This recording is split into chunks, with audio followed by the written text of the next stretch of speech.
Genius টুকিটাকিতে আমি জিনিয়া তোমাদের সকলকে বেঙ্গল ফিউশনে স্বাগত জানাই।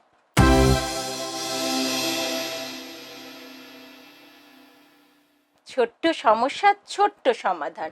আজকের আমার বিষয় হলো ফ্রাইড রাইস, পোলাও বা বিরিয়ানি যদি একটু নরম হয়ে যায় সেক্ষেত্রে তোমরা কি করবে।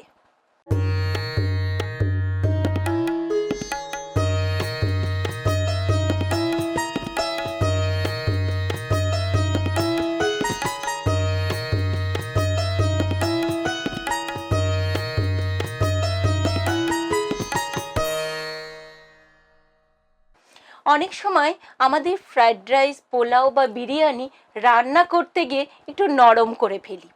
নিজেরা খেলে কোনো ব্যাপার নয়, কিন্তু যদি বাড়িতে কোনো অনুষ্ঠান থাকে কিংবা অনেকগুলো গেস্ট যদি আসে সেক্ষেত্রে কিন্তু পড়ি আমরা মহাবিপদে। নিজেদেরও খুব খারাপ লাগে যে গলে গেছে বা নরম হয়ে গেছে। কি করবে সেটারও একটা সহজ পদ্ধতি আছে।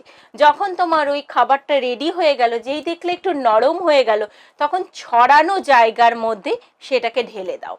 যতটা পারবে ছড়ানো জায়গার মধ্যে সেটাকে বিছিয়ে দেবে।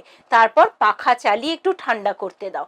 যেই দেখবে ঠান্ডা হয়ে গেল তখনই কিন্তু ওই নরম ব্যাপারটা কেটে যাবে এবং সেটা শক্ত হয়ে যাবে।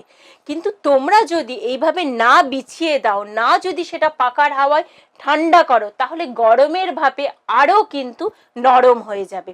তখন সেটা কিন্তু আর কাউকেই খেতে দিতে পারবে না। এই পদ্ধতি অবলম্বন করে দেখো বন্ধুরা, এতে কিন্তু তোমাদের খুব ভালোভাবে কাজ দেবে। আর এই পাখার হাওয়ায় এই ছড়ানো জায়গায় যদি তুমি ঠান্ডা করে নাও তাহলে তো সেটা শক্ত হয়ে গেলই। তারপরে তোমরা যখন খাবে সেই বুঝে গরম করে নাও। এবার তুমি তোমার গেস্টদের দিয়ে দাও, কোনো অসুবিধা নেই পদ্ধতি করে। কেমন লাগলো বন্ধুরা আমার এই ছোট্ট এবং গুরুত্বপূর্ণ টুকিটাকিটা? যদি তোমাদের ভালো লেগে থাকে তাহলে সকল বন্ধুদের মধ্যে শেয়ার করো, তোমাদের মতামত জানিও। সাবস্ক্রাইব করতে একদম ভুল করো না। অপেক্ষা করো পরের আরেকটা গুরুত্বপূর্ণ টুকিটাকির জন্য।